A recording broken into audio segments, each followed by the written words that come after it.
Salut, c'est Florian, bienvenue dans cette nouvelle vidéo. Dans cette vidéo, je vais te présenter une action américaine à dividende très intéressante, une banque américaine. Je vais te présenter aujourd'hui M80 Bank. C'est une action très intéressante qui verse un rendement sur le dividende correct, un petit peu faible, mais correct et avec de belles espérances, un beau potentiel de gain à l'avenir, très sûr, versé depuis très longtemps, sans interruption, avec un dividende en croissance depuis de très longues années, une belle croissance du cours de l'action, une entreprise qui en ce moment est un petit peu sous-évaluée en plus, donc très bonne opportunité d'achat en ce moment, je te présente ça tout de suite. On attaque avec le rendement du dividende en 2022. En 2022, le rendement s'élève à 2,7% avec le dividende versé cette année au cours actuel de l'action. On est à 2,7% de rendement, ce qui est un petit peu faible, je te l'accorde, mais c'est un dividende très sûr qui est versé depuis 35 ans sans interruption et qui n'a pas diminué depuis son premier versement, donc qui n'a pas diminué les 34 années suivantes. Donc très bonne nouvelle à ce niveau-là, on a un dividende qu'on est pratiquement sûr de recevoir, peu importe la crise financière, sanitaire ou autre qu'on pourrait rencontrer. À noter qu'en 2000, 2000 la crise technologique, la bulle technologique, évidemment, cette action n'a pas été touchée, mais en 2008, la crise des subprimes, donc la crise du secteur bancaire principalement, n'a pas non plus touché cette entreprise. En tout cas, le dividende n'a pas été coupé et n'a même pas diminué. Donc, c'est une très bonne nouvelle, ainsi qu'en 2021, donc 2020-2021, le dividende n'a pas été coupé à cause du Covid. Donc, tout va bien à ce niveau-là. On est relativement serein sur l'idée de recevoir son dividende les années suivantes. Simplement, comme je te l'ai dit, le rendement de 2,7%, s'il n'était pas en augmentation et si le dividende n'était pas sûr, évidemment, ça ne m'intéresserait pas. Donc là, on a vu que le dividende était très sûr. Par contre, est-ce qu'il est en augmentation? Eh bien, en tout cas, sur les 10 dernières années, à savoir de 2012 à 2022, il a augmenté en moyenne de 6% par an, ce qui est une très belle augmentation. Et en espérant avoir la même chose pour les 10 prochaines années, on aurait sur le prix d'achat actuel un rendement supérieur à 5% dans 10 ans, ce qui est relativement intéressant, évidemment un rendement sur le prix d'achat, parce que ce type d'action se valorise en conséquence de l'augmentation du dividende. Pourquoi? Tout simplement parce que comme le dividende est relativement safe, tu sais bien que le rendement est on va dire corrélé, inversement coloré, inversement corrélé au risque. Si tu as un très faible risque, tu as un rendement qui est corrélé du coup au risque, parce que si le risque est faible, le rendement est faible. Si le risque est très élevé, les investisseurs vont exiger un rendement plus élevé. Donc une action comme celle-ci va être beaucoup trop safe pour avoir un rendement de 5, 6, 7% sur le prix d'achat actuel. C'est pareil pour les actions qui sont surévaluées comme Apple ou Microsoft. On a un rendement qui est relativement faible parce que l'action est très connue et l'action a un très gros potentiel. Donc on achète en partie le potentiel et donc la spéculation autour de l'entreprise plus qu'on achète un rendement. Donc sur ce type d'action, c'est tout simplement parce que l'action est sous-évaluée, mais en constante augmentation de manière corrélée avec le dividende. Je m'explique. Si le dividende augmente de 6% par an, sur 10 ans, avec les intérêts composés, ça fait une augmentation de 80-90% du dividende entre donc de celui versé en 2012 et celui versé en 2022. Donc 90% d'augmentation du dividende, 80 à 90 on va dire, on devrait avoir 80% d'augmentation du cours de l'action pour compenser. Et on a souvent plus, et là c'est le cas, on a 107% de croissance du cours de l'action.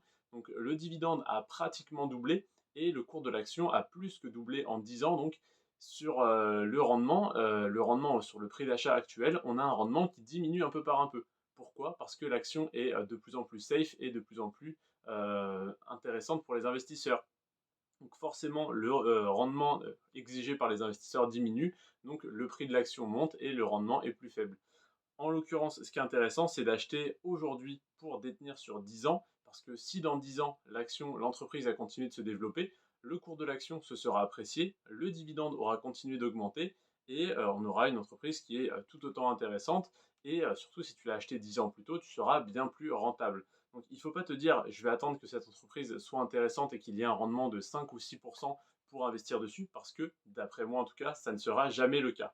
Tu n'auras jamais un rendement de 5 ou 6% pardon, sur ton prix d'achat. Tu auras un rendement de 5 ou 6% si tu investis aujourd'hui et que tu conserves ton action, donc au prix actuel où tu l'as acheté, pendant 5 à 10 ans. stratégie est un peu plus, je vais dire compliquée, mais même pas, que ça, c'est tout simplement d'investir en DCA, c'est d'investir la même somme tous les mois sur cette action. Donc ce mois-ci, j'en achète une part. Si le mois prochain, elle a baissé ou si elle a augmenté ou si elle a stagné, j'en rachète une part, peu importe les conditions de marché. Et sur le long terme, c'est une des manières les plus simples d'être sûr d'être gagnant. Donc, comme je te disais, le rendement, le dividende en tout cas, augmente de 6% par an sur les 10 dernières années. Le cours de l'action a augmenté de 107% sur les 10 dernières années. Donc déjà, si tu as acheté il y a 10 ans, tu as un très bon rendement aujourd'hui de plus de 5%, mais tu as également une plus-value latente de 107%, c'est-à-dire que l'action que tu as achetée il y a 10 ans a plus que doublé aujourd'hui. Et au niveau de la capitalisation, on est sur une entreprise valorisée à 32 milliards de dollars, ce qui est quand même une assez grosse capitalisation. Alors, on n'est pas sur des énormes boîtes à 200, 300, 500 milliards de dollars, comme il y en a très peu d'ailleurs. On est sur une très grosse capitalisation, voilà, 32 milliards. Évidemment, il y a de bien plus grosses entreprises. Demain, je vais te présenter l'entreprise Allianz, donc la compagnie d'assurance qui est valorisée à 70 milliards de dollars. C'est 2 fois plus, mais 32 milliards, c'est déjà une très grosse boîte. Et au niveau du PER, c'est le dernier indicateur que j'ai à te donner. C'est intéressant pour savoir si l'action est sous-évaluée, égale à peu près à la valeur du marché ou surévaluée. Et là, en l'occurrence, on est sur une action qui est un petit peu sous-évaluée avec un PER de seulement 14. Donc voilà pour cette action, un rendement à 2,7% versé depuis 35 ans qui n'a jamais diminué et qui n'a fait que d'augmenter, qui a augmenté de en moyenne 6% par an sur les 10 dernières années, qui une entreprise qui est valorisée à 32 milliards de dollars, 107% de croissance sur 10 ans et un PER de 14 qui est tout à fait acceptable.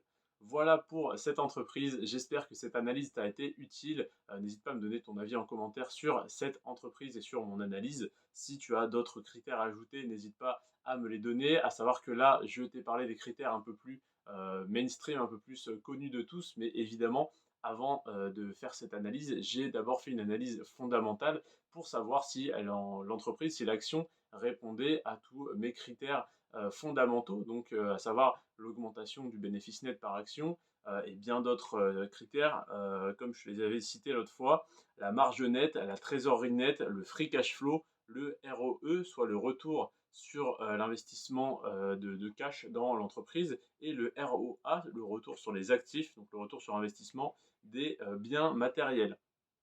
Évidemment, cette entreprise a passé tous ces tests haut la main, sinon elle n'aurait même pas été analysée sur le plan plus technique, donc à savoir le dividende, la croissance, etc. Et donc tous les indicateurs, d'après moi bien sûr, sont au vert pour investir dessus. C'est d'ailleurs pour ça que j'investis personnellement dessus. Je ne te recommande pas d'investir dessus parce que je ne suis pas conseiller financier, une fois de plus, mais simplement je te recommande de t'y intéresser parce que d'après moi, c'est une des 50 actions à dividende pour compte titre les plus intéressantes sur le marché. Voilà, je te remercie en tout cas d'avoir regardé cette vidéo jusqu'à la fin. Et eh bien, je t'invite à regarder celle de demain qui sortira donc à 20 h sur Allianz.